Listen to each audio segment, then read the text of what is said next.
her current mood is definitely made things a lot more.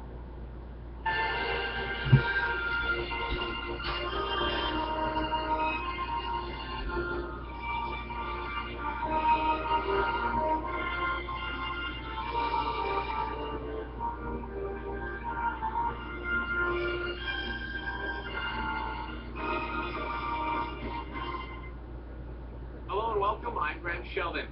She began life simply known as Hull 534. She went on to become one of the most famous vessels in maritime lore. With a long history that spans wars, tragedies, and triumphs, she is globally recognized and is certainly worthy of her royal name. This is the Queen Mary. In response to an increase in ship construction from Germany, both major British shipbuilders, White Star Line and Cunard, began building their own competing ocean liners. Cunard labeled the vessel Hull 534 as work began. Work started in 1930 at the John Brown shipyard in Clydebank, Scotland. But due to the Great Depression, work stopped about a year later. The ship's future was in doubt until the British government stepped in with a proposition. The British government offered Cunard a loan to finish building both of the ships if they would agree to merge with their rival shipping company, and that was the White Star Line. The White Star Line is the company that had owned the Titanic.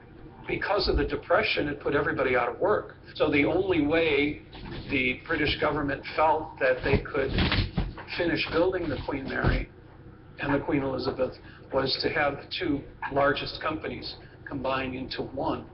They took them up on that offer. It became the Cunard White Star Line. The newly formed Cunard White Star Line proceeded with construction, and the vessel began to take shape. She was launched in September of 1934, and the hull of the ship was slid into the river.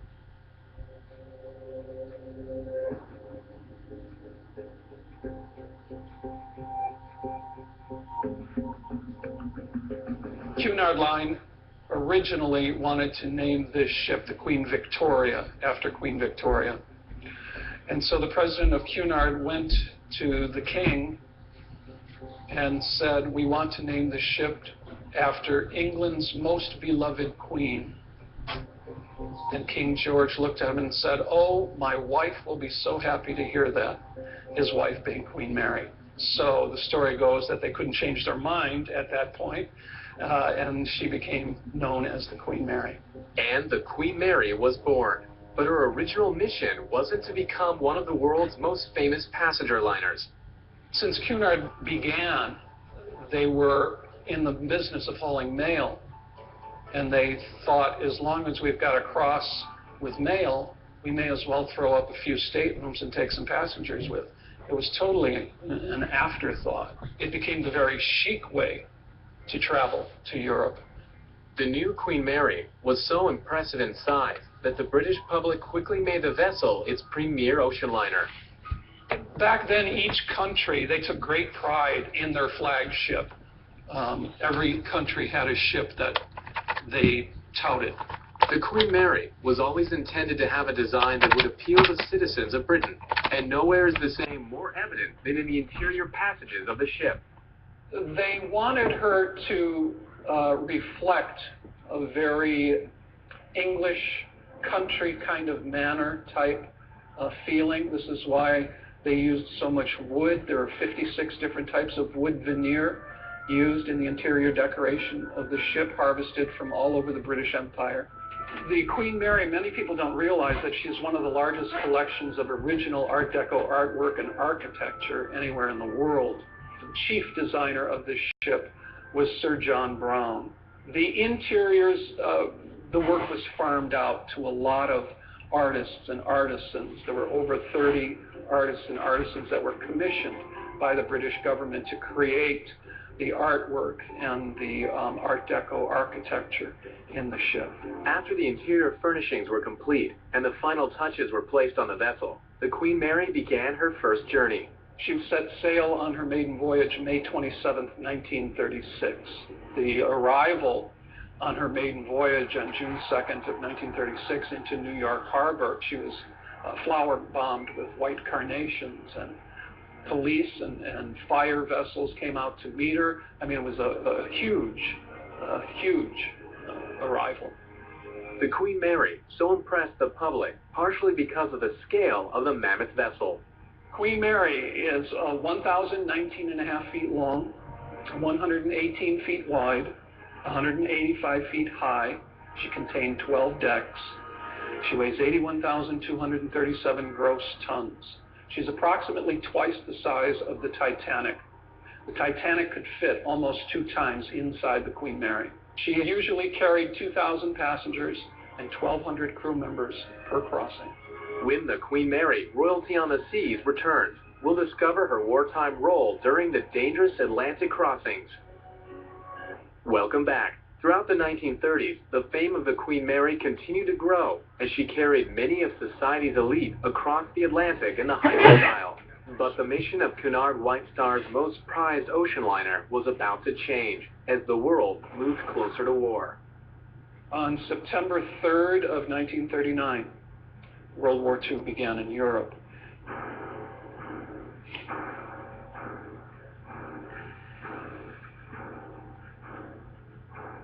The Queen Mary was at sea. She was 2 days away from making her 143rd Atlantic crossing. Over the next 8 years, the course of this ship was changed totally. During World War II, the Queen Mary was converted for use as a troop transport. Her distinctive paint scheme was covered over with gray paint, earning her the nickname the Gray Ghost. The ship was entirely stripped of all luxury and converted to her new wartime role. Everything that could be removed was removed. Furniture, artwork, fragile fittings, 200 cases of silverware, china, crystal, all housed in warehouses along the Hudson for the duration of the war, replaced with wooden bunks, hammocks. Any public room was converted. The squash court on Sports Deck was outfitted to sleep 96.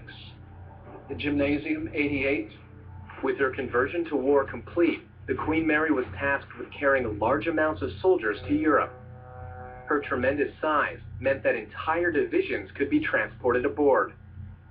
In July of 1943, she carried 16,683 soldiers. That still stands as the largest number of human beings ever transported on one vessel. And I think the most difficult thing about it was, of the 16,000, half of them were seasick for the entire voyage. With so many men aboard, the Navy did what they could to provide the Queen Mary with adequate protection. She was escorted by 4 or 5 destroyers for about 150 miles outside of New York, probably the same way coming back. Navy patrol planes or blimps would follow her for as long as their fuel held out. They would then signal good luck and turn around and head back for shore.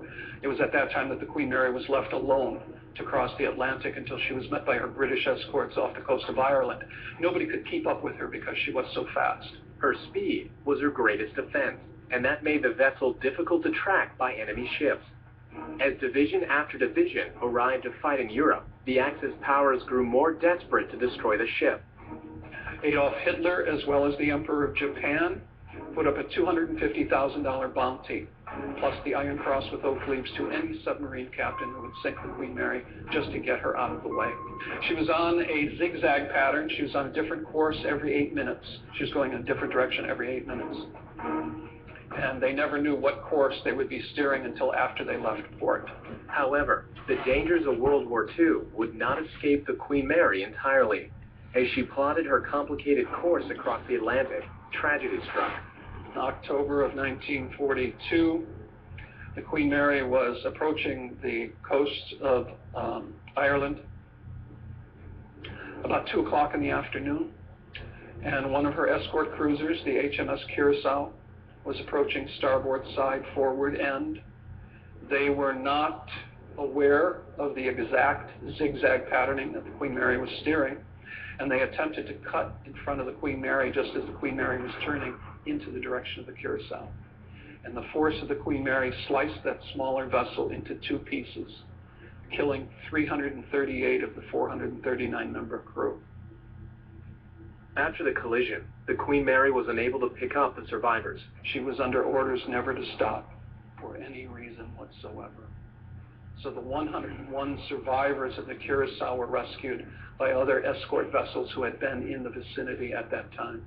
Despite the tragedy of the Kurosawa, the contribution of the vessel during World War II was not lost on at least one famous Allied leader. Sir Winston Churchill said that we were able to win World War II in the amount of time that we did because of the performance of this ship. That extraordinary statement helped further propel the Queen Mary into the history books. With the war at an end, the ship was the Grey Ghost no longer, and she was completely overhauled to return to her luxury ocean liner days. They took the opportunity to make some changes at that time. The chestnut oak paneling in Main Hall was covered over with the two-tone leather panels that you see today in there. The first-class ballroom was removed and turned into a cinema at that time. With a shiny new coat of paint, the Queen Mary was ready to regain her command of the transatlantic transport business. Coming up, we'll go beneath the decks to discover what life was like aboard the world's most famous passenger liner.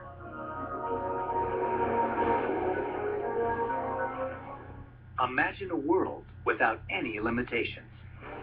A world in which our wildest questions could be answered. A world where machines are not just your dumb assistant, but have outsmarted us.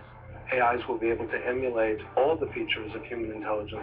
What would the world be like when machines no longer need humans to improve themselves? We just can't see these. Come back to our look at the Queen Mary. In her day, the vessel was equipped with the highest level of technology available. She was the first ship to be able to stay in contact with both sides of the Atlantic through the entire trip. She was the first ship to have a telephone system between all first-class staterooms and first-class suites. She was the first ship to have the most elevators. She had 21 elevators aboard. She was first in a lot of ways. She generally traveled anywhere from 25 to 29 knots, which is roughly 30 to 32 miles per hour. She was the fastest liner in the world until 1952. The Blue Ribbon was awarded to the passenger liner with the highest average speed maintained during the journey across the Atlantic. The Queen Mary was one of the longest-running holders of the prize. She took the Blue Ribbon in 1937 and held it for 14 years. The ability of the vessel to move at high speed was not based on technology alone. The skill of the crew in the wheelhouse was pivotal to keeping control of a vessel of this size. We're in the wheelhouse right now, and I imagine this is the nerve center of the ship. Absolutely. In front of us here, this is the bridge. The two brass wheels here are called the helm. These are the wheels that controlled the 140-ton rudder. She had the largest rudder cast of any ship at that time. Where would the captain's position be? The captain would actually be where we are. He would oversee. He would never be on the bridge himself. This would be manned by his officers, unless there was an extreme emergency of some kind. What kind of qualifications did you need to be a captain of a vessel like this in the 30s? The reason the Queen Mary had 33 captains over 31 years is because by the time you got to be captain of the Queen Mary, you were almost ready to retire. So it was like the cherry on top of the sundae. The pinnacle of a long, absolutely, illustrious career. Absolutely. And also in the wheelhouse, the chart room. And yes, chart room is there. All navigation would take place right here. Correct. Now, what are these devices right here? These are all telegraphs that are connected to different parts of the engine room so that the instructions could be given from the men up here at the bridge to the men down in the engine room who were providing the power. These men were steering the course. Those men down at the back end in the engine rooms were providing the power. Once an order was received from the wheelhouse, the men responsible for acting upon that order were stationed in the ship's massive engineering section. Well, this clearly is the one of the massive engine rooms on the Queen Mary. This is the aft engine room aboard the ship. It's still intact, where it's open to the public every day from 10 to 6. Tell me a little bit about the technological capabilities in terms of speed. She was powered by four 40,000 horsepower steam turbine engines. Inside each one of the engines, there were 257,000 turbine blades. In the 5 boiler rooms along the floor of the ship, they boiled seawater, turned it into steam. The steam was piped back into the engine rooms. When that steam hit those 257,000 blades, they all started turning at once. Each propeller was 35 tons. It was cast of manganese bronze. It took about 14 days for the mold to cool. Once they were hung, they were so perfectly balanced that out of the water you could turn the blades of that propeller with the pressure from your little finger and it would spin. They turned 172 times per minute. That's roughly 3 times per second. This is what powered her to become the fastest liner in the world. What was the work environment like in the aft engine room? The engine room here, it was anywhere from 105 to 115 degrees on a daily basis. The men down here were on 4-hour shifts only because of the heat and because of the noise. They actually had to wear specially designed shoes or boots with an half-inch or inch-thick sole made of wood, because anything else eventually would have melted. This is the starting platform.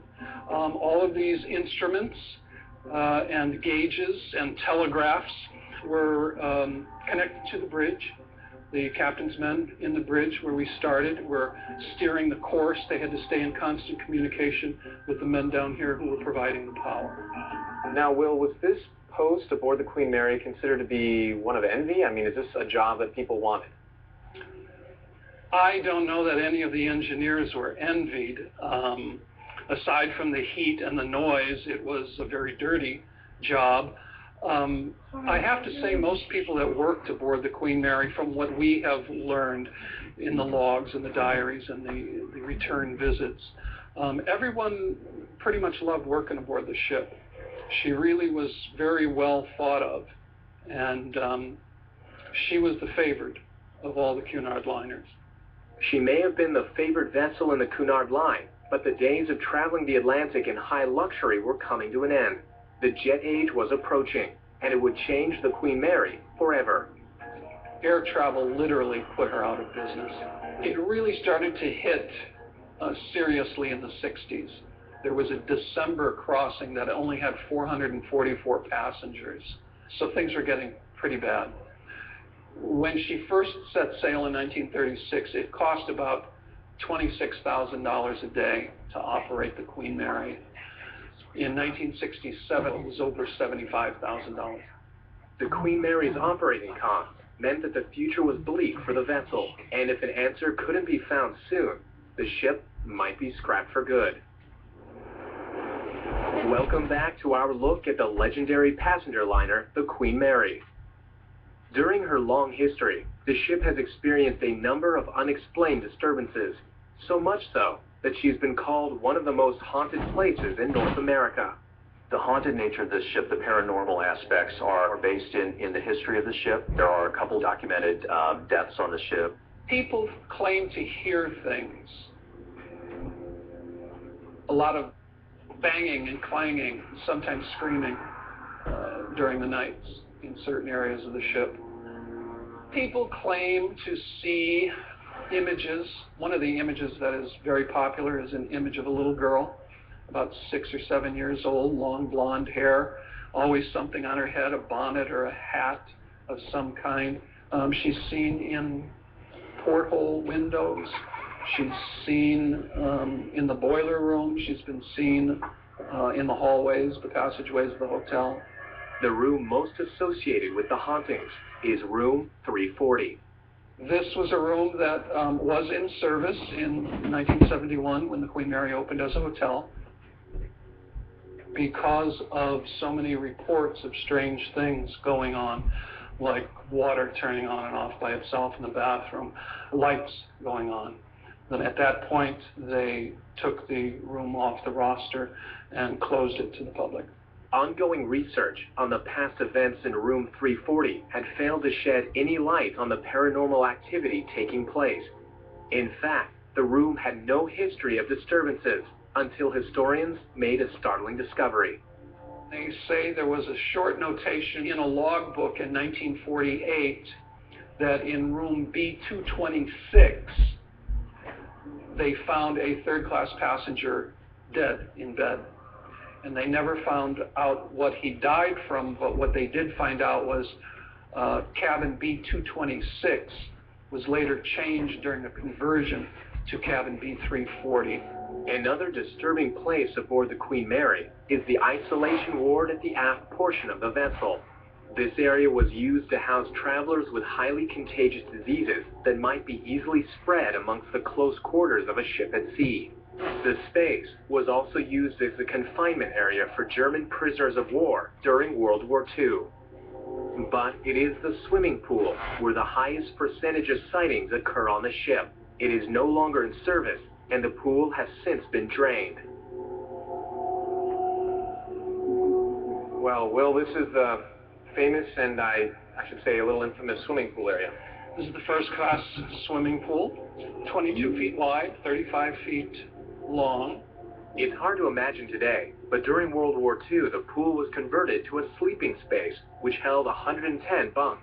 I understand there are a number of kind of haunting stories associated with the space as well. Yes.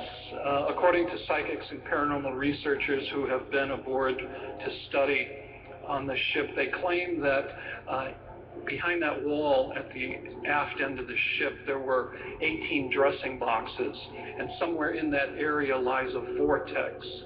Vortex is a spiraling area of energy that allows spirit to travel from one dimension to the other, and they believe that is why there is so much paranormal activity aboard the Queen Mary today. Despite the story of her hauntings, the ship's rich history, and the story of her stunning transatlantic journeys, the Queen Mary's future was uncertain. Cunard, being unable to operate the ship at a profit, decided that the historic vessel must be sold. By May of 1967, they decided to put her up for sale, and the largest bid came from the city of Long Beach, California, $3.45 million. They were looking for ways to bring the city back to life, and part of that was they determined to find a ship of some sort that could be anchored here, kind of become the icon for the city. The Queen Mary was very nearly scrapped, but the city of Long Beach saved the ship by a very slim margin. We have been told that Long Beach offered $50,000 more than they would have gotten had they scrapped her. With the Queen Mary's survival now ensured, thousands of visitors walk her decks every year. When you think of the amount of human energy and the gamut of emotions that have run through the hull of this ship, she is the ship that has the longest maritime history. I think that creates a very special environment or a very special atmosphere. And people seem to feel that when they come aboard. To see some of the salons, what was the original first-class dining rooms, and just how grand they are, I think it's important. And then you add to that her incredible role in World War II. The Queen represents a piece of history that none of us will really experience again. I think you have to find ways to save these treasures. But the Queen Mary's ocean-going legacy doesn't end in Long Beach. In 2004, the Cunard Line launched the Queen Mary 2, which remains one of their most popular vessels to this day. Thanks for watching. We'll see you next time.